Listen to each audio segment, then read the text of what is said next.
Hello, എന്തൊക്കെയാണ് വിശേഷം? സുഖമാണല്ലോ അല്ലേ? അപ്പം നമ്മൾ ഗ്ലോബൽ വില്ലേജിൻ്റെ വിശേഷങ്ങളിൽ തന്നെയാണ് കേട്ടോ ഇപ്പോഴും നിൽക്കുന്നത്. ഇന്ത്യൻ പവലിയനിൽ നിന്ന് ഇറങ്ങിയതിന് ശേഷം വയറ് തള്ളക്കി വിളിച്ചതുകൊണ്ട് തന്നെ നമ്മൾ നേരെ പോയത് ഫുഡ് എന്തെങ്കിലും കഴിക്കാൻ വേണ്ടിയിട്ടായിരുന്നു. അങ്ങനെ തൊട്ടടുത്തുള്ള ഒരു പറാത്ത ബർഗറിൻ്റെ ഷോപ്പിൽ നമ്മൾ കയറി. അവിടെ കയറി കുറച്ചധികം നേരം വെയിറ്റ് ചെയ്തിട്ടാണ് നമ്മൾ ഉദ്ദേശിച്ച സാധനം നമ്മുടെ കയ്യിലേക്ക് കിട്ടിയത്. ഇത് കുറേ വീഡിയോസിലൊക്കെ കണ്ട സംഭവം തന്നെയാണ് ഞാൻ ഓർഡർ ചെയ്തത്. ചിക്കൻ പറാത്ത ബർഗറോ അങ്ങനെ എന്തോ ആയിരുന്നു അതിൻ്റെ പേര്.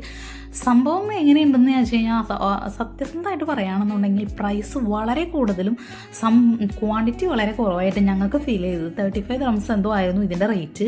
പക്ഷേ ഒരു ഉള്ളം കയ്യിൽ എടുക്കാനുള്ള ഒരു ബർഗറിൻ്റെ പോലും വലുപ്പമില്ലാത്തൊരു സംഭവം തന്നെയായിരുന്നു ഇത്. എനിവേ നമുക്ക് വിശന്നു, അതുകൊണ്ട് നമ്മൾ വാങ്ങി. അങ്ങനെ ഒരെണ്ണം വാങ്ങിയുള്ളൂ. നമ്മൾ രണ്ടാളും 50-50 വെച്ച്, കാരണം ഇനിയും ഫുഡ് എക്സ്പ്ലോർ ചെയ്യണമല്ലോ.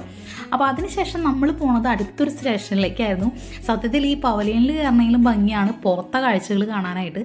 അപ്പോൾ അവിടെ കുറേ ഫ്ലവേഴ്സും കാര്യങ്ങളൊക്കെ അവർ സെറ്റ് ചെയ്തിട്ടുണ്ടായിരുന്നു. അങ്ങടായിരുന്നു ഞങ്ങളുടെ യാത്ര. അപ്പോൾ അതൊക്കെ കണ്ട് നമ്മളിങ്ങനെ ആസ്വദിച്ചു. അപ്പോൾ ഇതിങ്ങനെ എന്താ പറയുക, ഇത് ഇപ്പോഴൊന്നും തീരില്ല, കുറച്ചധികം വീഡിയോസ് ഉണ്ട്. അപ്പോൾ എല്ലാവരും സബ്സ്ക്രൈബ് ചെയ്യുക. അടുത്ത വീഡിയോയിൽ കാണാം. ബൈ.